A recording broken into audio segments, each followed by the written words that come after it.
உதயன் செய்தி வலையொலி நேயர்களுக்கு வணக்கம். தற்போது சிறப்பு செய்தி கண்ணோட்டத்துடன் இணைந்திருக்கலாம். யாழ்ப்பாணத்தில் பிரபல வர்த்தக நிலையத்தை நடத்தி வரும் ஒருவர் நேற்றைய தினம் உதவிகளை வழங்கியிருந்தார். இதன்போது ஒரு கட்டத்தில் தனது சட்டையினுள் இருந்த பணத்தை எடுத்து காலின் கீழே போட்டு மிதித்து சர்ச்சையில் சிக்கியிருக்கின்றார். இது சட்ட ரீதியான குற்றம் என்று சுட்டிக்காட்டப்படுகின்றது. இந்த சர்ச்சையில் சிக்கிய அவர் அன்று மாலையே, அதாவது நேற்றைய தினம் ஸ்ரீலங்கா இராணுவத்தினரின் நிகழ்வில் பங்கேற்றிருக்கின்றார். சிவில் நிர்வாகத்தில் ஸ்ரீலங்கா இராணுவம் தலையிடுகின்றது என்ற குற்றச்சாட்டு தமிழ் தரப்புகளால் சுட்டிக்காட்டப்பட்டு வருகின்றது. பல்வேறு வழிகளிலும் ஸ்ரீலங்கா இராணுவம் தம்மீதான களங்கத்தை துடைப்பதற்காக தமிழ் மக்களுக்கு உதவுகின்றோம் என்ற பெயரில் பல செயற்பாடுகளை போரின் பின்னரான காலத்தில் இருந்தே செய்து வருகின்றனர். ஸ்ரீலங்கா இராணுவத்திற்கு வெள்ளை அடிக்கும் இந்த செயற்பாட்டுக்கு தமிழரான அந்த வர்த்தகரும் உதவியாக இருப்பது பெரும் வேதனைக்குரியது.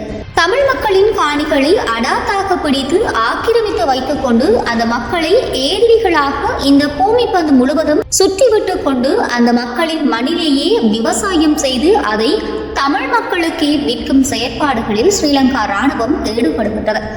இது போதாதென்று பல்வேறு வகைகளிலும் தமிழ் மக்களின் அன்றாட செயற்பாடுகளிலும் ஸ்ரீலங்கா இராணுவம் மூக்கை நுழைத்துக் கொண்டுதான் இருக்கிறது.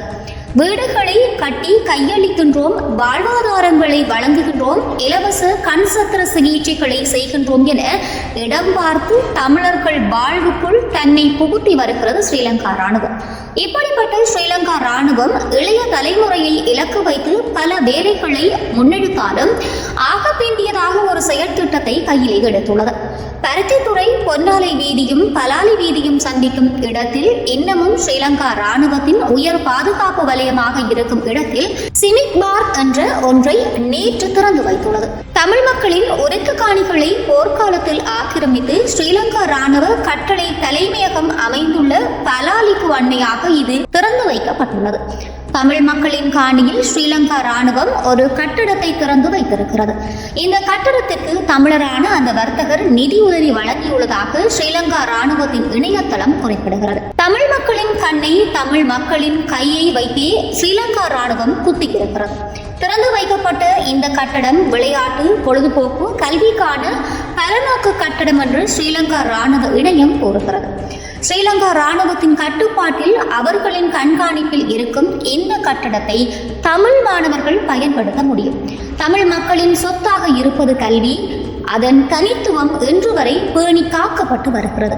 அதிலும் ஸ்ரீலங்கா இராணுவம் கை வைக்க தொடங்கியுள்ளதோ என்ற சந்தேகத்தை ஸ்ரீலங்கா இராணுவத்தின் இந்த நகர்வு ஏற்படுத்துகிறது. நேற்றைய திறப்பு விழா நிகழ்வில் யாழ்ப்பாணத்தில் உள்ள பிரபலமான குளிர்கலை நிறுவனத்தின் தலைவரும் பங்கேற்றுள்ளதாக ஸ்ரீலங்கா இராணுவத்தின் இணையதளத்தில் குறிப்பிட்டுள்ளது.